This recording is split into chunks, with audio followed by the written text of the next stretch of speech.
Welcome to Yami சமையல். நாளைக்கு தீபாவளியை நம்ம ஒரு ஸ்வீட் ரெசிபியோட நம்ம செலிப்ரேட் பண்ணலாம். நான் மோதி பாக் சாப்பிட்டு ரொம்ப வருஷம் ஆயிடுச்சா. எப்பவுமே கடையில தான் வாங்கி சாப்பிட்டுருக்கேன் இது வரைக்கும்.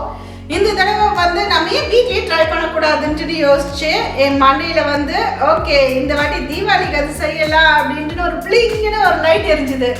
அதனாலதான் இந்த ரெசிபியை இப்போ ட்ரை பண்ணலாம்னு இருக்கேன். ஐ ஹோப் அது ஊதிக்காம சூப்பரா வரும்னு நினைக்கிறேன். லெட்ஸ் see அது எப்படி வந்திருக்குதுன்றத உங்களோட இந்த வீடியோல எண்ட்ல நான் ஷேர் பண்றேன். இப்போ அந்த ரெசிபிக்கு தேவையான இன்கிரிடியன்ஸை நம்ம பார்க்கலாம் வாங்க. இப்போ நம்ம மோதி பாக் செய்யறதுக்கு தேவையான இன்கிரிடியன்ஸ் கடலை மாவு 3/4 cup, condensed milk 3/4 can, 1/2 cup சர்க்கரை, 1/4 ஸ்பூன் ஏலக்காய் தூள். இது இன்க்ரீடியன்ஸோட லிஸ்ட் எல்லாம் நான் கீழே இருக்க டிஸ்கிரிப்ஷன் பாக்ஸ்லேயும் கொடுத்துருக்கேன், அதுலேயும் நீங்கள் பார்த்துக்கலாம். ஓகே, நம்ம ஃபஸ்ட்டு சர்க்கரை பாகை ரெடி பண்ணிக்கலாம். இப்போது 1/2 கப்பு சர்க்கரைக்கு 3/4 கப் தண்ணி ஊற்றிருக்கேன். இது நம்ம 2 கம்பி பாகு பதத்துக்குன்ட்டுன்னு நம்ம எடுக்கணும். ஓகே, இது ரெடி ஆகிறதுக்குள்ளே நான் சைடில் பூந்திக்கின்ட்டுன்னு ரெடி பண்ண ஆரம்பிக்கிறேன். ஓகே, நம்மளுடைய பூந்தி மாவு நல்லா கட்டிலாம் இல்லாமல் நல்லா ஸ்மூத்தாக கரைச்சி வச்சுக்கலாம். நீங்கள் கரைச்சதுக்கப்புறம் கொஞ்சம் கொஞ்சமாக ஃபஸ்ட்டு தண்ணியை ஊற்றி கரைச்சிக்கோங்க. ஏன்னா தண்ணி ஜாஸ்தி ஆகிடுச்சுன்னா மெஷர்மெண்ட்லாம் மாறிடும். இப்போ நான் பூந்திக்கு மாவை கரைச்சிட்டேன். நீங்கள் இந்த மாதிரி இது ஸ்பூனை வச்சு கரைச்சி டர்ன் பண்ணும்போது இந்த மாதிரி ஒரு லேயர்லன்ட்டுன்னு கோட்டாக இருக்கணும். அந்த மாவு ரொம்ப மெலிசாக இருக்குன்னா தண்ணி ஆயிடுச்சுன்னு அர்த்தம். ஸோ இதுதான் பர்ஃபெக்டான இது. பாருங்கள் எப்படி கோட்டாக இருக்குதுன்ட்டுன்னு அப்படியே நிற்கிது, உங்களுக்கு தனியாக ஒன்றா சேரலை. ஸோ இதுதான் பர்ஃபெக்ட். இதோடு நான் ஒரு 2 சிட்டிகை சோடா மாவு இது சேர்த்துக்கிறேன். இதில் ஆல்ரெடி ஒரு சிட்டிகை போட்டு வந்துருச்சு நான் எடுக்கும் போதே. ஸோ 2 சிட்டிகை இதில் போட்டாச்சு. அதையும் சேர்த்து மிக்ஸ் பண்ணிடலாம். ஓகே ஃப்ரெண்ட்ஸ், நான் ஒரு சின்ன மிஸ்டேக் பண்ணிட்டேன்.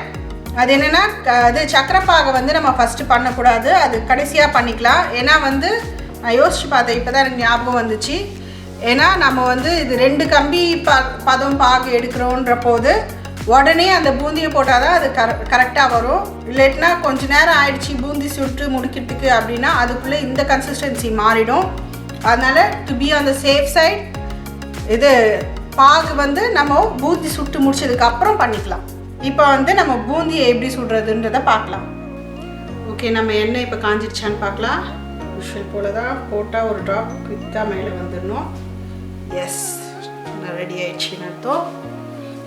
ஓகே, இந்த மாதிரி ஒரு ஜல்லி கரண்டியில் நீங்கள் எடுத்து ஊற்றிக்கலாம்.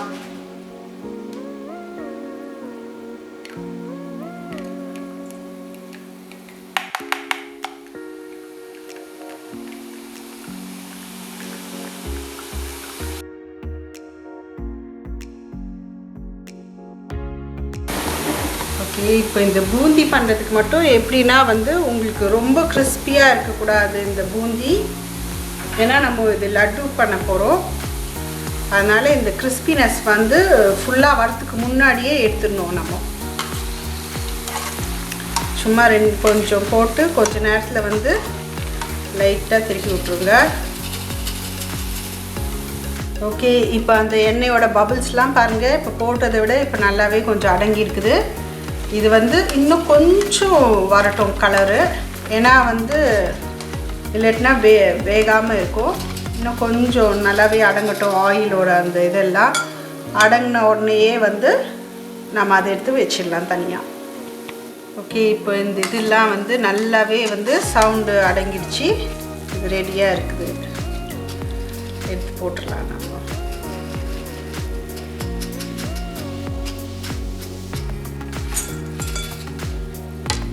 இதே மெத்தடில் பேலன்ஸ் இருக்கிற பூந்தியும் சுட்டு எடுத்துக்கோங்க.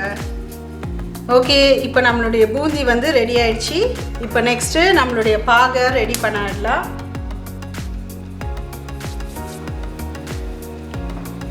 சர்க்கரை நல்லா கரைஞ்ச உடனேயே நம்ம ஏலக்காய் தூளை போட்டுடலாம். இப்போ என்னோட ஏலக்காய் தூள் இதில் ஆட் பண்ணிடுறேன்.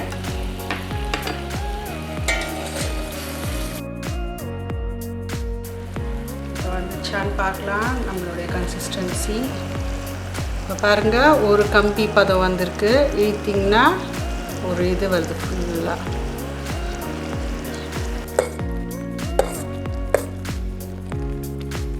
ஓகே, இப்போ பார்க்கலாம். இப்போ நல்லா அந்த ஸ்ட்ரிங் வந்துடுச்சு 2 ஸ்ட்ரிங்குக்கு. ஸோ ரெடின்னு அர்த்தம். இப்போ நம்ம பூந்தியை எடுத்து அதில் ஆட் பண்ணிடலாம்.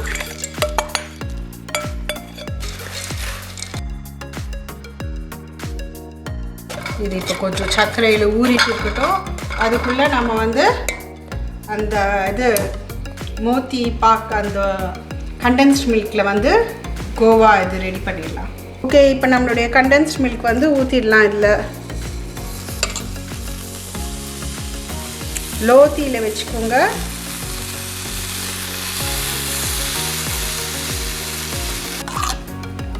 ஓகே, இந்த கண்டென்ஸ்ட் மில்க் வந்து இப்போ ரொம்ப லிக்விடியாக இருக்குது. இது கொஞ்சம் திக்காகிற வரைக்கும் நம்ம ஹீட் பண்ணலாம்.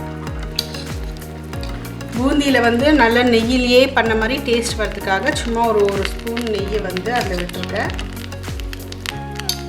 ஒரு ஸ்பூன் நெய்யை விட்டு அதை நல்லா மிக்ஸ் பண்ணிக்கலாம்.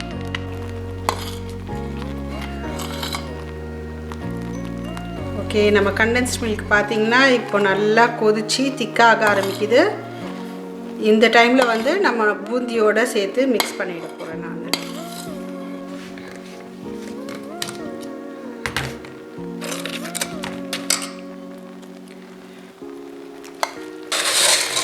நம்ம அந்த கண்டென்ஸ்ட் மில்கோடு சேர்த்து இப்போ மிக்ஸ் பண்ணியாச்சு.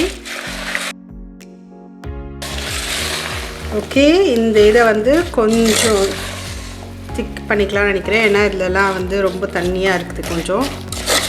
அதனால் லைட்டாக கலரி விடலாம். ஓகே, இப்போ பார்த்தீங்கன்னா வந்து இது நல்லா திக்காயிடுச்சு. சைட்லேருந்தும் கொஞ்சம் வர ஆரம்பிக்குது. இப்போ வந்து நம்ம ஆல்ரெடி நெய் தடவி வச்சுருக்க ஒரு பவுலில் வந்து ட்ரான்ஸ்ஃபர் பண்ணிடலாம்.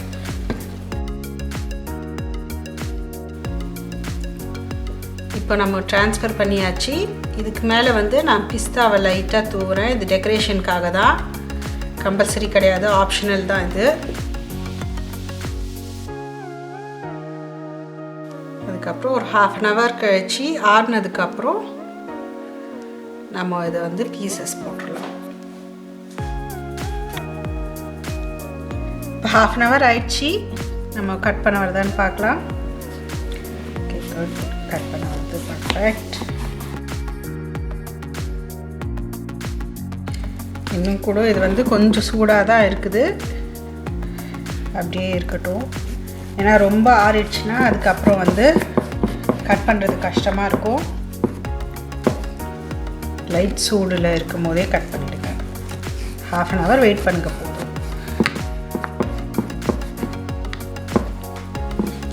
ஓகே, இப்போ இதை நல்லா ஃபுல்லாக ஆறதுக்காக வெயிட் பண்ணுறேன். அதுக்கப்புறம் நம்ம வந்து எடுத்து எப்படி கன்சிஸ்டன்சி வருதுன்னு பார்க்கலாம். ஓகே ஃப்ரெண்ட்ஸ், நம்மளுடைய மோத்தி பாக் வந்து இப்போ ரெடி ஆயிடுச்சு. இப்போ பார்க்கலாம், ஒழுங்காக பீஸ் போட வந்திருக்கு. அண்ட் டெக்ஸ்சரும் பார்த்தா எடுக்கும் போது கொஞ்சம் நல்லா தான் வந்திருக்கு. ரொம்ப கல் மாதிரிலாம் இல்லை. இப்போ சாப்பிட்டு பார்த்து அது எப்படி இருக்குதுன்னு நான் உங்களுக்கு சொல்கிறேன் ரியாலிட்டி.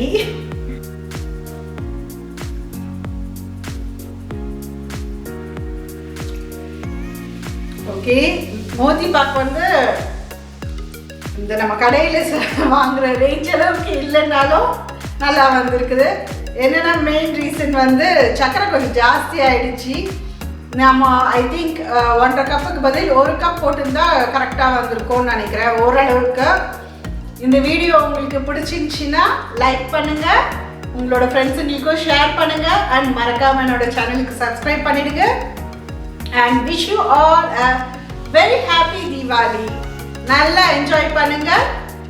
அண்ட் முக்கியமாக அளவான உணவே ஆரோக்கியமான வாழ்க்கை. திரும்பவும் உங்களை அடுத்த வீடியோவில் இன்னொரு ரெசிபியோட பார்க்குறேன். அது வரைக்கும் பாய்.